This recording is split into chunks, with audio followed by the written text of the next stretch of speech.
ನರಸಿಂಹಮಾನಿ ಹಾಗೂ ಮಂಗಳೂರು ಜಿಲ್ಲಾ ನ್ಯಾಯ ಜಾಗರದ ಸಂಯೋಜಕರಾಗಿರುವಂತಹ ರಾಜೇಶ್ ಪುಳ್ಕೊಲ್ಲು, ಹಾಗೆಯೇ ಮಂಗಳೂರು ಗ್ರಾಮಾಂತರ ಜಿಲ್ಲಾ ಕಾರ್ಯಕಾರಿಣಿ ಸದಸ್ಯರಾಗಿರುವಂತಹ ಅನುಪಮಯ್ಯ, ಹಾಗೆಯೇ ಮಂಗಳೂರು ಗ್ರಾಮಾಂತರ ಜಿಲ್ಲಾ ಇನ್ನೊಬ್ಬ ಕಾರ್ಯಕಾರಿಣಿ ಸದಸ್ಯರಾಗಿರುವಂತಹ ಸಂತೋಷ್ ಕುರಿಯಾಳ, ಹಾಗೂ ಮಂಗಳೂರು ಗ್ರಾಮಾಂತರ ಜಿಲ್ಲಾ ಸಹ ಸಂಯೋಜಕರಾಗಿರುವಂತಹ ಪುಷ್ಪರಾಜ್ ಕಮಾಜೆ, ಹಾಗೆ ನಮ್ಮೊಟ್ಟಿಗೆ ಕರ್ನಾಟಕ ದಕ್ಷಿಣ ಪ್ರಾಂತ ಇದರ ಕಾರ್ಯಕಾರಿಣಿ ಸದಸ್ಯರಾಗಿರುವಂತಹ ಪ್ರಶಾಂತ್ ಕೆಂಪುಗುಡ್ಡೆ ಇವರು ಕೂಡ, ಹಾಗೂ ಪ್ರೆಸ್ ಮೀಟಿಗೆ ಬಂದ ಎಲ್ಲ ಸಹೋದ್ಯೋಗಿ ಬಂಧುಗಳಿಗೂ ಸ್ವಾಗತ ವಹಿಸುತ್ತಾ, ಇಂದಿನ ಈ ಪ್ರೆಸ್ ಮೀಟ್ನ ವಿಷಯವನ್ನು ಗ್ರಾಮಾಂತರ ಜಿಲ್ಲಾ ಸಂಯೋಜಕರಾಗಿರುವಂತಹ ನರಸಿಂಹಮಾನಿ ಹೇಳಲಿದ್ದಾರೆ.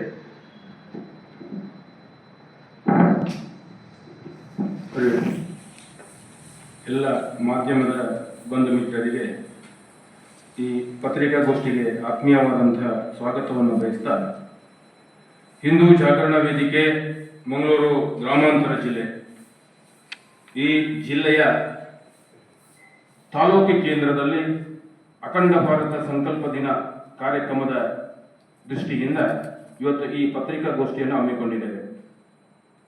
ಒಟ್ಟು ಮಂಗಳೂರು ಗ್ರಾಮಾಂತರ ಜಿಲ್ಲೆಯ 6 ತಾಲೂಕನ್ನು ಒಳಗೊಂಡಂತಹ ಮಂಗಳೂರು ಗ್ರಾಮಾಂತರ ಜಿಲ್ಲೆ ಕಳೆದ 30 ವರ್ಷಗಳಿಂದ ಜಿಲ್ಲೆಯ ಎಲ್ಲ ತಾಲೂಕು ಕೇಂದ್ರದಲ್ಲಿ ಅಖಂಡ ಭಾರತ ಸಂಕಲ್ಪ ದಿನ ಹಾಗೂ ಪಂಜಿನ ಮೆರವಣಿಗೆ ಮತ್ತು ವಾಹನ ಜಾಥಾ ಈ ಕಾರ್ಯಕ್ರಮದ ಮೂಲಕ ಈ ಅಖಂಡ ಭಾರತ ಸಂಕಲ್ಪ ದಿನವನ್ನು ಆಚರಿಸಿಕೊಂಡು ಬರ್ತಾ ಇದೆ. ನಮಗೆಲ್ಲರಿಗೂ ತಿಳಿದಿರುವ ಹಾಗೆ ದೇಶದ ಸ್ವಾತಂತ್ರ್ಯ ಹೋರಾಟದಲ್ಲಿ ನಡೆದಂತಹ ಸತ್ಯ ಘಟನೆಯನ್ನು ಸಮಾಜದ ಮುಂದೆ ಹೇಳಬೇಕು, ಇತಿಹಾಸವನ್ನ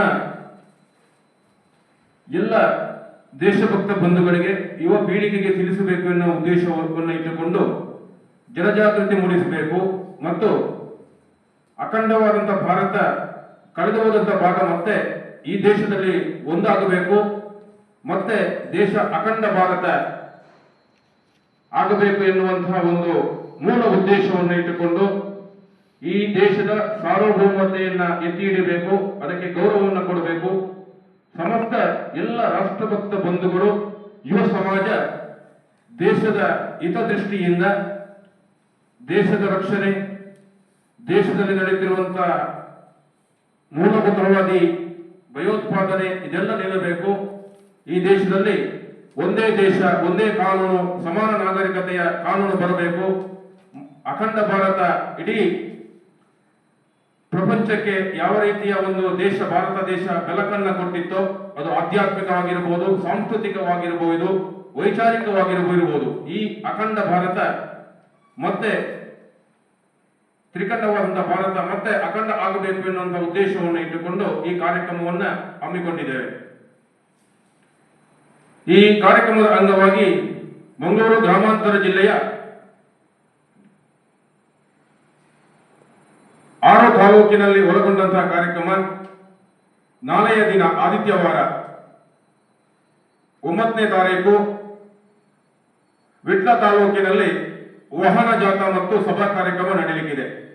ಈ ವಾಹನ ಜಾಥಾ ಮಾನಿಯ ರಾಜರಾಜೇಶ್ವರಿ ಭಜನಾ ಮಂದಿರದಿಂದ, ವೀರಕಂಬ ಶಾರದಾ ಭಜನಾ ಮಂದಿರದ ಬಳಿಯಿಂದ ಮತ್ತು ಮೆಲ್ಕಾರ್ ರಾಮದೇವ್ ಸಭಾಭವನದ ಬಳಿಯಿಂದ ರಾಜ್ಯ ಮತ್ತು ರಾಷ್ಟ್ರೀಯ ಹೆದ್ದಾರಿಯ ಮೂಲಕ ಸಾಗಿ ಬಂದು ವಿಟ್ಲ ತಾಲೂಕಿನ ಕಲ್ಲಡ್ಕ ಗೇರುಕಟ್ಟೆಯಲ್ಲಿರುವಂತಹ ಉಮಾಶಿವ ದೇವಸ್ಥಾನದಲ್ಲಿ ಸಮಾಪನಗೊಂಡು ಬಳಿಕ ಸಭಾ ಕಾರ್ಯಕ್ರಮ ನಡೆಯಲಿಕ್ಕಿದೆ. ಈ ಕಾರ್ಯಕ್ರಮ ನಾಳೆಯ ದಿನ ಆದಿತ್ಯವಾರ ಮಧ್ಯಾಹ್ನ 2:30ರಿಂದ ಪ್ರಾರಂಭಗೊಳ್ಳಲಿಕ್ಕಿದೆ. ಅದೇ ರೀತಿ ಮಂಗಳೂರು ಗ್ರಾಮಾಂತರ ಜಿಲ್ಲೆಯ ಉಳ್ಳಾಲ ತಾಲೂಕು ನಾಳೆಯ ದಿನ ಮಧ್ಯಾಹ್ನ 3 ಗಂಟೆಗೆ ಸರಿಯಾಗಿ ಉಳ್ಳಾಲ ತಾಲೂಕಿನ ತಲಪಾಡಿ ಶ್ರೀ ದುರ್ಗಾ ಪರಮೇಶ್ವರಿ ದ್ವಾರದಿಂದ ಬೃಹತ್ ವಾಹನ ಜಾಥಾ ಹಾಗೂ ತಲಪಾಡಿ ಶ್ರೀ ದುರ್ಗಾ ಪರಮೇಶ್ವರಿ ದೇವಸ್ಥಾನದ ಸಭಾಭವನದಲ್ಲಿ ಸಭಾ ಕಾರ್ಯಕ್ರಮ ನಡೆಯಲಿಕ್ಕಿದೆ. ನಾಳೆಯ ದಿನ 3 ಗಂಟೆಗೆ ಸರಿಯಾಗಿ ತಲಪಾಡಿಯಿಂದ ವಾಹನ ಜಾಥಾ. ಅದೇ ರೀತಿ ಬಂಟ್ವಾಳ ತಾಲೂಕಿನ ವಾಮದಪ್ಪದವು ಇಲ್ಲಿ ಕೂಡ ನಾಳೆಯ ದಿನ ಸಂಜೆ ಗಂಟೆ 6ಕ್ಕೆ ಸರಿಯಾಗಿ ಪಂಜಿನ ಮೆರವಣಿಗೆಯ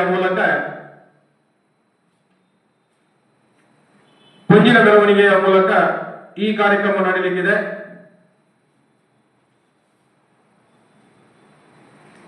ಮತ್ತು ಸಭಾ ಕಾರ್ಯಕ್ರಮ ನಡೆಯಲಿಕ್ಕಿದೆ.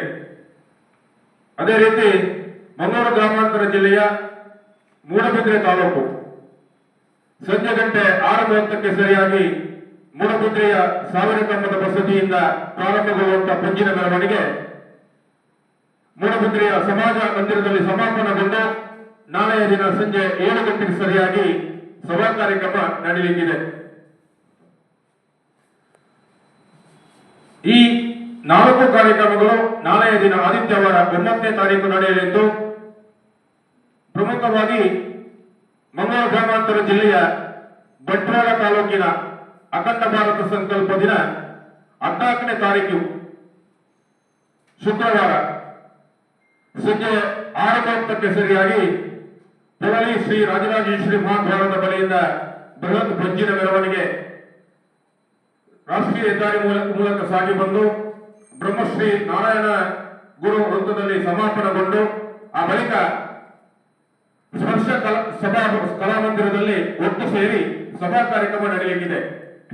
ಈ ಕಾರ್ಯಕ್ರಮ 14ನೇ ತಾರೀಕು ಶುಕ್ರವಾರ ಸಂಜೆ ಗಂಟೆ 6:30ಕ್ಕೆ ಸರಿಯಾಗಿ ಪೊಳ್ಳೆ ದ್ವಾರದಿಂದ ಪಂಜಿನ ಮೆರವಣಿಗೆ, ಆ ಬಳಿಕ ಸಭಾ ಕಾರ್ಯಕ್ರಮ ಸ್ಪರ್ಶ ಕಲಾಮಂದಿರದಲ್ಲಿ ನಡೆಯಲಿದೆ.